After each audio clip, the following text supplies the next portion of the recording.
مبارک ہو جی منال کے جو اونرز ہیں ان کو، اور وہ تمام لوگ جنہوں نے بڑی محنت سے یہ کیس لڑا اور یہ ثابت کر دیا کہ آپ نیشنل پارک کی زمین کے اندر درمیان میں جو مرضی آپ کام کریں۔ آپ نے ریسٹورنٹ بنانا ہے ریسٹورنٹ بنا لیں، آپ نے پہاڑیوں پہ بلڈنگز کھڑی کرنی ہے بلڈنگ کھڑی کر دیں، آپ وہاں کا جو فلورا فونا ہے اس کو آپ نے تباہ کرنا ہے تباہ کر دیں، آپ نے ٹریش کو پہاڑیوں کے اوپر ڈالنا ہے بالکل ڈال دیں، کوئی مسئلہ نہیں ہے پاکستان کے اندر۔ آپ نے رات کے اندھیرے کے اندر وہاں پر ایکسپینشن کرنی ہے، آپ نے 2 فٹ کی جگہ کو 12 فٹ میں کنورٹ کرنا ہے، کس نے سپروائز کرنا ہے؟ کسی نے سپروائز نہیں کرنا۔ تو آج آئینی عدالت نے پیر صحابہ کا جو فیمس منال ریسٹورنٹ ہے جس کو گرا دیا گیا تھا، جسٹس قاضی فائز عیسیٰ کی عدالت نے یہ فیصلہ دیا تھا کہ یہ نیشنل پارک کا معاملہ ہے اور آپ اس زمین کے اوپر کنسٹرکشن کر ہی نہیں سکتے۔ یہ وہ زمین ہے جس کے اندر صرف درختوں نے اگنا ہے، جس کے اندر آپ ہائکنگ پہ جا سکتے ہیں، وہاں کے چرند، وہاں کے پرند، وہاں کے حشرات الارض، وہ تمام کے تمام جو قدرت کے نظام کے ساتھ جڑے ہوئے جو ایکو سسٹم جس کو کہتے ہیں، اس کو ہم نے پریزرو کرنا ہے۔ اسی وجہ سے دنیا بھر کے اندر نیشنل پارکس جو ہیں وہ بنائے جاتے ہیں۔ اس کے اندر آپ نے اتنی بڑی بلڈنگ کھڑی کر دی، ہزاروں لوگ وہاں پہ جاتے ہیں، اور جس طریقے سے وہاں پر ٹریش اکٹھا ہوتا ہے، اگر آپ کو اس کی تفصیل کا اندازہ ہو تو آپ ناک کے اوپر ہاتھ رکھ کر بھی وہاں پہ کھانا نہ کھائیں۔ تو جب تک یہ بلڈنگ بنی نہیں تھی تب تک یہ پہاڑیاں بالکل صاف ستھری تھی۔ پھر کسی کو خیال آیا کہ یار بڑی زبردست جگہ ہے، کیونکہ یہاں پر اتنی پہاڑی کے اوپر ہم نے ہوٹل بنانا ہے کہ یہاں پر جب ہم نے پھر پر پھیلانے ہیں، آپ کو پتہ نا کہ 1 گز کی جگہ کے اوپر 100 گز ہم ویسے کلیم کر لیتے ہیں، تو کس نے دیکھنا ہے آ کے؟ اور پھر دنیا بھر کو ہم نے بتانا ہے کہ ہم قوم کی کتنی خدمت کر رہے ہیں اور اربوں روپے ہم نے کمانے۔ تو وہ جب بلڈنگ بنا لی گئی تو لوگوں نے سمجھا کہ پھر اجازت سے ہی بنی ہوگی۔ پھر عدالت کے اندر یہ کیس چلا، پھر عدالت نے یہ فیصلہ دیا کہ جی یہ بلڈنگ جو ہے وہ غیر قانونی طور پر بنائی گئی ہے، آپ اس پارک والی جو نیشنل کنزرویشن کے نیچے آتی ہے زمین، اس کے اندر کوئی اس قسم کا سٹرکچر کھڑا کر نہیں سکتے، تو آپ اس کو ڈیمالش کر دیں۔ لیکن جناب ڈیمالش کرنا کوئی آسان کام تو نہیں ہے، جب آپ نے اتنے طاقتور لوگوں کے سٹرکچرز کے اوپر ہاتھ ڈالا۔ کچی بستی تو نہیں ہے یہ وہ غریبوں کی بستی تو نہیں ہے کہ آپ نے ٹریکٹر پھیر دیا اور آپ نے بلڈوزر پھیر دیا اور آپ نے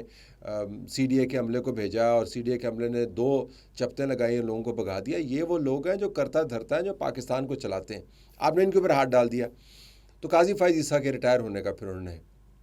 انتظار کیا۔ اس دوران انہوں نے منال کے برانڈ کے نیچے جو ہے وہ اور جگہ پر جا کے بھی ریسٹورنٹ بنا دی۔ یہ بڑا اچھا برانڈ ہے، میں یہ نہیں کہہ رہا کہ برا برانڈ ہے، اور ہو سکتا ہے آپ نے میری طرح، میں بھی ان جگہوں پر گیا ہوا ہوں، وہاں پر بیٹھ کے انجوائے بھی کیا ہوں، لیکن جب آپ اپنی انجوائمنٹ سے ذرا زوم آؤٹ کرتے ہیں اور یہ دیکھتے ہیں کہ جس جگہ پر بیٹھ کے آپ انجوائے کر رہے ہیں اس کے اثرات کیا مرتب ہوتے ہیں ماحول کے اوپر، آپ کی ریپوٹیشن کے اوپر، درختوں کے اوپر، آپ کی فضا کے اوپر، آلودگی کے اوپر، کچرے کے اوپر اور اصول کے اوپر، تو پھر آپ آرام سے اپنا بوریا بستر وہاں سے لپیٹتے ہیں۔ اگر آپ میں کوئی سیوک سینس ہے، اگر آپ میں کوئی کمٹمنٹ ہے زمین کے ساتھ، تو آپ پھر نیچے آ جاتے ہیں۔ لیکن اگر اس کمٹمنٹ کے رستے کے اندر اربوں روپے کا منافع ہو تو پھر آپ کمٹمنٹ کا اظہار کرتے ہیں، اربوں روپے کا منافع کو دیتے ہیں، پھر واپس چلے جاتے ہیں، اس جگہ پہ جا کے بیٹھ جاتے ہیں۔ تو انہوں نے قاضی فائز عیسیٰ کے جانے کا انتظار کیا، اسی جگہ کے اوپر بیٹھے رہے، وہاں سے کچرا وغیرہ اٹھایا نہیں، ڈیمالش کر دی بلڈنگ۔ پھر آئینی عدالت کے پاس چلے گئے اور آئینی عدالت نے پھر وہ فیصلہ دے دیا، کمال فیصلہ دیا۔ اس نے کہا جی کہ جو پہلا فیصلہ دیا تھا اس میں سے بہت ساری چیزیں جو ہیں وہ آئین اور قانون سے باہر کی تھی، لہٰذا جو اس کیس کے اوپر اسٹے آرڈرز آئے ہوئے ہیں ان کو آپ ختم کریں اور جلدی جلدی اس کا فیصلہ کریں۔ جب آئینی عدالت آپ کو یہ ڈائریکشن دے دیتی ہے کہ جو فیصلہ ہوا تھا منال کو ڈیمالش کرنے کا یہ درست نہیں ہے، تو پھر آپ کو پتہ ہے نا کہ باقی معاملات کتنی جلدی طے ہوں گے۔ جو ماتحت عدالتیں ہیں، جو آئینی عدالت کے حکم کے تابع ہیں، انہوں نے پھر کیس کا کیا فیصلہ کرنا ہے؟ جہاں پر بھی یہ کیس لگا ہوا ہے، جس صورت میں بھی یہ کیس لگا ہوا ہے، فیصلہ ایک ہی ہونا ہے کہ منال اب دوبارہ واپس جائے گا۔ اگلا سٹیپ میں آپ کو بتا دیتا ہوں کہ اب جب منال کی گرائے جانے کی جو بنیاد ہے آئینی، اس کو ہی گرا دیا گیا، تو اب ہونا کیا؟ اب انہوں نے کہا جی دوبارہ سے منال بنے گا، اور اس ششکے کے ساتھ بنے گا، اس چمک کے ساتھ بنے گا، اس دمک کے ساتھ بنے گا، اس دھڑلے کے ساتھ بنے گا کہ لوگ اشش کریں گے اور پھر یہاں پر دوبارہ سے رونقیں بحال ہوں گی۔ وہاں کے پرندے کہاں پہ جائیں گے، وہاں کے جانور کہاں پہ جائیں گے، وہاں کی گرینری کہاں پہ جائے گی، وہاں کا کچرا کہاں پہ جائے گا، وہاں کا ڈرین کہاں پہ جائے گا، آلودگی کس طرح ہوگی، تباہی کس طرح ہوگی، اس کو چھوڑ دیں آپ۔ بس یہ کہ لوگ وہاں پہ جائیں، گاڑیوں کی لائٹیں وہاں پہ نظر آئیں، اور پھر ہر لائٹ کے پیچھے جو لوگ بیٹھے ہوئے ہیں ان لوگوں کی جیبوں میں سے ہم پیسہ نکالیں اور اپنی تجوریوں کے اندر اضافہ کریں، اور پھر چل سو چل۔ اب ہم نے تہیہ یہ کر لیا ہے، اب میں اگلا سٹیپ آپ کو بتا رہا ہوں کہ اب جب ہم نے کنسٹرکٹ کرنا ہے تو اب گروانے کے لیے نہیں کنسٹرکٹ کرنا ہے۔ پھر اس کے آگے جو اسی پہاڑی سلسلے کے اندر جو بہت سارے مقامات ہیں، کیونکہ پہاڑی سلسلے جو ہیں وہ تو قدرت کی باؤنڈریز ہیں، وہ انتظامی باؤنڈریز کے تابع نہیں ہیں۔ کے پی شروع ہو جاتا ہے اگر آپ ذرا اوپر جائیں منال سے کوئی 6-7-8 کلومیٹر کے فاصلے کے اوپر، تو وہاں سے خیبر پختونخوا شروع ہو جاتا ہے، اور اس کے آگے یہی پہاڑی سلسلے چلتے رہتے ہیں۔ ان پہاڑی سلسلوں کے اندر اور بھی ہم نے کھیل کود کا سما بنایا ہوا ہے، وہاں پہ ہم نے کوئی ڈائنو پارک بنایا ہوا ہے، اور آگے ریزیڈینشیل ایریاز بنائے ہوئے ہیں، بیچ میں ہم نے ہوٹلز بنائے ہوئے ہیں۔ کوئی حرج نہیں ہے، آپ تفریحی مقامات کے اوپر سہولت مہیا کرنے کا بندوبست کرتے ہیں، لیکن جب آپ یہ کہہ دیتے ہیں کہ یہ پاکستان کی فضا، پاکستان کی ہوا، پاکستان کے موسم اور پاکستان کے لوگوں کو جو آپ نے سبز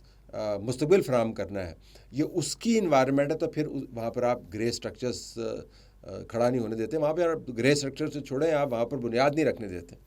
اب وہ تمام کے تمام پہاڑی سلسلے جو ابھی تک محفوظ رہے ہیں اس قسم کی بلڈنگ سے، اب اس کے اوپر اب بلڈنگز بنیں گی، آپ کو ہر جگہ پہ بلڈنگز نظر آئیں گی، اور آہستہ آہستہ درخت جو ہے وہ آپ کو کم ہوتے ہوئے نظر آئیں گے، بلڈنگز ہم نے کھڑی کر دینی ہے، اور پھر 3-4 سال کے بعد جب اسلام آباد کے رہائشی